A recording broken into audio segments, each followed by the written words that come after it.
Hey everybody, welcome back to another episode of Talking Cardboard. As always, my name is Cory, and this is a continuation of my top 50 favorite board games of all time. I apologize, I'm a little bit stuffed up. I have a little bit of a cold going on here, but we are going to power through this list nonetheless. These are games 35 down to 26. Let's get started.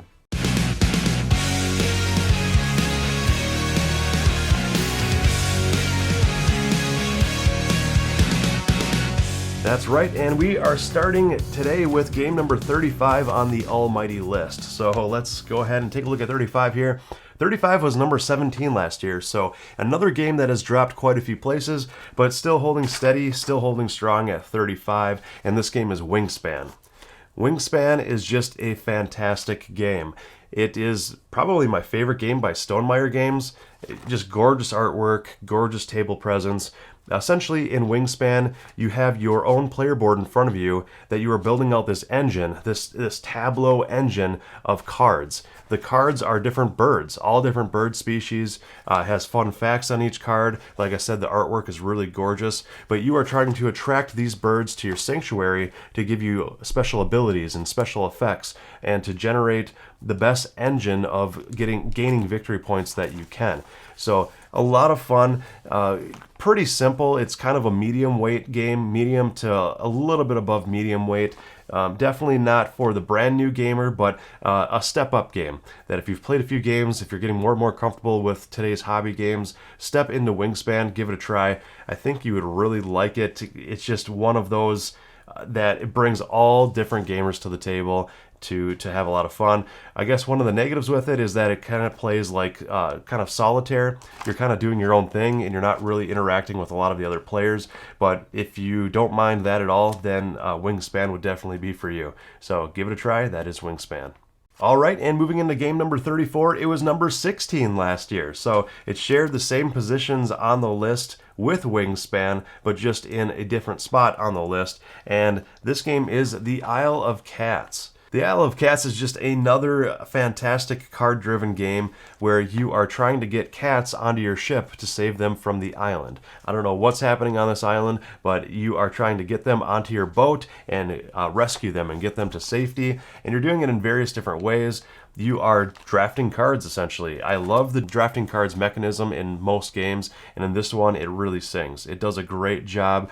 You are not only drafting different cards like crates that'll get you these cats and lure them onto your boat, but you also are drafting mission cards that'll give you various victory points depending on whatever mission it is on the card. So you're kind of giving yourself your own win conditions, essentially, which is really cool. The cats that you're rescuing from the island and putting on your boat are polyomino shapes and all these different configurations, and you have to try to put them on your boat in such a way that it covers your boat the most efficiently too. So it's got some card drafting, it's got some polyomino tile placement, and it just meshes those two things really, really well together. You're trying to fill out these different rooms on your boat to get the maximum number of victory points. So like I said, just really cool card drafting mixed with polyomino shapes that you're trying to get onto your own player board. So that is The Isle of Cats. All right, and number 33 was number 44 last year, so it has risen 11 places, and I think it's because it's been hitting the table more again recently, which is really fun, a game that I really enjoy. I champion this game a lot. I talk about it all the time, and this game is Coal Baron. Coal Baron is an older game. I think it came out in like 2011, 2012, but is still just a fantastic game that has really stood the test of time. In Coal Baron, you are running your own coal mine. You've got a mine shaft with an elevator. You're trying to send people down into the different mine shafts to collect the coal, bring them on the elevator back up to the surface to fulfill these different contracts. The different contracts require different modes of transportation. So if you can send coal out using like a horse cart, or sending a train as transportation, or whatever requirement of transportation that it requires, then you get victory points for that. So it's really cool because it's a simple worker placement game, and it's got the worker placement sub mechanism that I really enjoy, where you start off with this giant pool of workers, and once your workers are depleted for the round, your round is over, and the rest of the players can play as long as they have workers. When you go to a worker placement spot to take an action, if there's nobody there, it only costs one worker to do it. But if you want to go there again, or if one of your opponents want to go to the same location that you have already gone, they have to provide one additional worker for every worker that's already there. It's a quick playing game, a fun older worker placement that has some really unique mechanisms in it that I haven't seen in a lot of other games, even in today's standard. So Coal Baron is definitely a game to try to seek out, find, and get for yourself and give it a try. Number 32 on my list is brand new to the list this year. It is an Alexander Pfister game. I really enjoy Alexander Pfister as a designer. I love most of his games, and this one is no exception. Really, really enjoy it. The theme doesn't come through super strong in this game. I mean, for me, I feel like it kind of does, but I hear that con being thrown around by a lot of other people that have played the game before, but this is Blackout Hong Kong. In Blackout Hong Kong, the city of Hong Kong has blacked out, and you are trying to send out these different medical teams and different people to help out the different regions on the map. You're doing this in various ways, but the core of the game, the core main mechanism that I really like is that you do have your own player board in front of you where you take different actions in order for the round, but one of the actions is placing cards down underneath your player board to take those specific actions. What's really neat about that is that at the end of the round, whichever column has the most cards in it, those actually come back to your hand, which could be a good or a bad thing. So you're really trying to balance those different columns. You start off with 3, and then eventually you can get to a 4th column where you're placing 1 card in each column for each round, and then triggering them in any order you want to take the actions you want for that round. You're also sending these, you're trying to take control of these different regions on the map, trying to close them out, kind of in an area control type of way. Just very light, but the card play in this game is just so much fun, and one that I enjoy every time I play it. It's not a game for everybody, but it's definitely a game that I have seen hit the table a lot more this past year, and I hope that it hits the table and continues to hit the table frequently for years to come. So that is Blackout Hong Kong. All right, and my number 31 is also brand new to the list this year, and it is Merv, the Heart of the Silk Road. This game is very divisive. I see this game being very divisive in the community. You either love it or you hate it. It is just a dry Euro game, but I do love my dry Euros. In Merv, you are sending a pawn around the outside of the board, and wherever you land, you can take an action in either that column or that row, depending on where you land around the board. You are going in a circular fashion. You're trying not to skip too far ahead, because if you do, the players behind you get to take their shot at whatever turn order they want to be for the next phase in the turn, and that can be very crucial. You're basically just trying to manipulate these different tracks on the board. You're trying to go up in various tracks to give you different bonuses and different victory points. And the reason why I love it so much is that it is pretty simple. You're just placing your worker on one side of the board, and then the next phase, you're placing your worker on the next side of the board, and there's 4 phases per round because there's 4 sides to the square board. And wherever you place your worker, you get to choose in either that column or row where you are building a building to take the specific action for that region in the town, and also to generate some resources for when you land there again in the future. So it's really cool resource generation. Also building out these little towns on where you want specific actions, and just making those two things really work for you. And yeah, I just really like the game a lot. So that is Merv, the Heart of the Silk Road. All right, and my number 30 game was number 25 last year. Just dropping slightly, but it's one of my favorite deck building games of all time. It's one of the first deck building games that introduced deck building with a board, and this is Clank, a deck building adventure.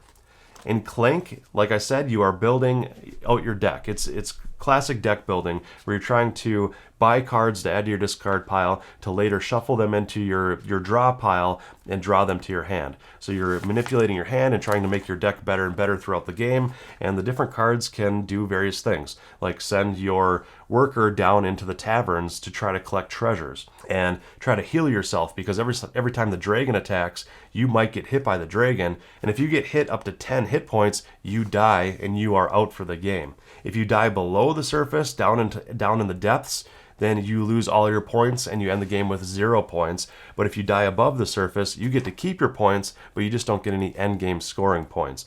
So it's really cool, kind of cat and mouse, kind of trying to see what your opponents are doing to see how far down into the dungeon they are delving for the treasure, because also the deeper you go, the more the treasure is worth. So it's kind of a push your luck when you see somebody grab treasure right away and try to bounce back up to the top to try to end the game. You can see them doing that, and you might want to quickly get what you need, turn around and just book it out yourself to try to get those endgame bonus points. If you have not played Clank and you like other deck building games like Star Realms or Dominion or any of those other more classic deck building games, and you have not tried Clank, you really need to try Clank because it adds that whole board and spatial element to what you are doing. A sense of exploration, which I really enjoy. So that is Clank, a deck building adventure. All right, and my number 29 game was number 28 last year, so staying strong in pretty much the same spot. It is one of my all-time favorite cooperative games, and this is Back to the Future, Back in Time. Like I've said in past videos, I'm not the biggest fan of Back to the Future, so it's not really the IP that does it for me, but this game is just so fantastic, so simple to teach, so simple to play, but so difficult to win. You and your friends are working as a team together to try to make George and Lorraine fall in love. You're trying to get the DeLorean around the street to hit the lightning strike at the correct moment. All in the while, Biff is running around town trying to cause havoc and trying to slow you down. And if the game timer runs out before you do what you need to do, like I said, have George and Lorraine fall in love and get the DeLorean to the lightning strike, then you lose the game. And the timer seems to go really quick in this game. Every single player's turn, you have to move the token to the right one space, and the track isn't extremely long. Every time you land on a spot with a different icon, it'll create other bad things or good things that you add to the board that changes the board state and makes things either more difficult or a little easier. But Biff running around the board is really thematic, and he really creates a lot of problems for you when you're trying to do what you need to do to win. So a very, very difficult game, one that you probably won't win very often, but is a cool enough challenge and a challenge that you'll want to come back to many, many times because the gameplay is just so silky smooth and so simple that it's just fun to pull out and quickly try to beat it, play a quick game of it, and then put it away. It's just one of those games that has been a lot of fun to teach and play every time. All right, and my number 28 game is brand new to the list, and it's another cooperative game. This is the Crew Mission Deep Sea. So this is the brand new Crew game. The other one is set in space. This one is set in diving down into the deep sea. The theme doesn't really matter that much. And it's a trick-taking game, but it's a cooperative trick-taking game. I'm not a huge fan of trick-taking games. I've never been good at trick-taking. My family has never really played trick-taking. I've never really been taught how to get good at trick-taking. But the fact that they mesh the cooperative nature with trick-taking really intrigues me in this game, and especially for Mission Deep Sea, where every mission is just randomly generated to a specific difficulty. You can choose kind of your difficulty setting and just randomly generate the mission cards that you need to try to beat for that round. And the game, like in the last game, like in Back to the Future, this game just plays really silky smooth, really quick. You can pull out the game and play a few missions in no time at all and then put the game away. It's a great filler game. It's a great party game. It's a great game to play on vacation or bring with you to the airport, and just fantastic. And like I said, you can tailor the difficulty to kind of tailor it to your needs and how good you are at it. And as you get better at the game, you could just ramp up that difficulty. So it's really cool how you can do that. The different missions, for example, are like so-and-so can't win any of the 5s, or so-and-so can't win any of the green cards, or you have to win all of the 4s for this round. If you win anything but a 4, you automatically lose. So it's got these really quick, simple, crazy different missions, and you get 2 or 3 or 4 different mission cards per round that you hand out to the different players, and each player has their own 1 or 2 missions that they need to pay attention to, but all in the while pay attention to all the other missions of your other cooperative teammates, because you don't want them to accidentally take a card that will make you lose the game. So that is the Crew Mission Deep Sea. All right, and my number 27 is one of my favorite Star Wars games of all time, and not a game that hits the table quite enough. This game it plays in about 3 to 4 hours, and it's a 2-player only game. Technically, you can play with 4 players, but it's pretty much a 2-player only game that plays in about 3 to 4 hours. So a very difficult game to get to the table, but whenever we do, we have so much fun with it. And this is Star Wars Rebellion. In Star Wars Rebellion, one player takes on the Empire, the other player takes on the Rebellion, and you are doing different things throughout the game. You're sending your characters on missions, all the different characters from the movies, on missions to different planets to try to fulfill what you need to do. The Rebellion has a hidden base at the beginning of the game where the Empire has no idea where they are, and the Rebellion is also trying to go to these different planets to fulfill and succeed at these missions, because the more missions they succeed at, the closer it gets to the end of the token track. And as soon as you get to a certain point on the track, then the Rebellion wins. But all in the meanwhile, the Empire is trying to throw their fists around and throw their forces on different planets to try to search for the hidden Rebellion base. Because if the Empire can find exactly which planet the base is on, and then send their forces there to destroy the base, then the Empire wins. So it's really cool having that hidden base. Whether you're the Empire player or the Rebellion player, it's really cool to either hide your base or be the one trying to find the base, and all in the meanwhile playing out these missions and playing out these different stories from the movies. And it really is Star Wars in a box. Like you've probably heard on many other channels, many other people say, it feels like Star Wars in a box. It feels like it took the 3 original movies, A New Hope, Empire Strikes Back, and Return of the Jedi, and just shoved it into a box and basically allows you to play it out in different ways. I think this game will shine with a lot of people. The expansion to the game adds some twists and turns to the way combat is resolved, which is really cool too. But if you can get your hands on just the base game alone or the base game with the expansion, I think either experience is worth having. So that is Star Wars Rebellion. All right, and the last game on the list today is number 26. It was number 36 last year, so it's jumped up 10 places, and surprise, surprise, another game that I've gotten to the table many times this past year, and it's staying strong in my top 50, and it's climbing, and it's one of my favorite dice worker placement games ever, and this is The Voyages of Marco Polo. In The Voyages of Marco Polo, like I said, it is a dice worker placement game where all of your workers are different dice. You roll them out at the beginning of your turn, and you can send them to different locations to gather resources, or you can send them to another location to have your character travel the map and visit these different locations and set down one of your posts at one of these locations to give you a special worker placement spot that only you can go to for the rest of the game. So that's really cool. You're trying to fulfill these different routes. You're trying to connect one city to another city to get extra end game victory points at the end of the game, kind of like in Ticket to Ride fashion. If you can connect, 2 of those cities or all 4 of those cities, then you get extra victory points at the end. So you are traveling. It is tough to travel the map in this game. That's kind of the fun in it. But you also have a character ability that breaks the game that you start with at the beginning of every game. So every player has a player power that completely breaks one of the rules of the game and makes you feel really powerful, but also all of your opponents feel really powerful with whatever game-breaking mechanism they get to do on their turns. And the game doesn't play in too long either. It plays in about an hour and a half. You can, especially at 2-player, it plays pretty quick, and it feels like a lot of game in a box that plays in a shorter period of time. So really cool dice placement game that is The Voyages of Marco Polo.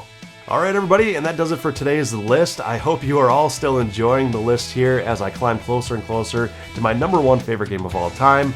I'm still at that position here in having to discuss what I'm going to do for the top 10 games, if I can get other members of the Talking Cardboard crew involved in that, and to have this one big video for you all of a bunch of different options at either their top 5 or top 10 or top 15 games. So you're not just listening to my list, but you get to listen to everybody else's top 10 games of all time, and I think that'll be a lot of fun too.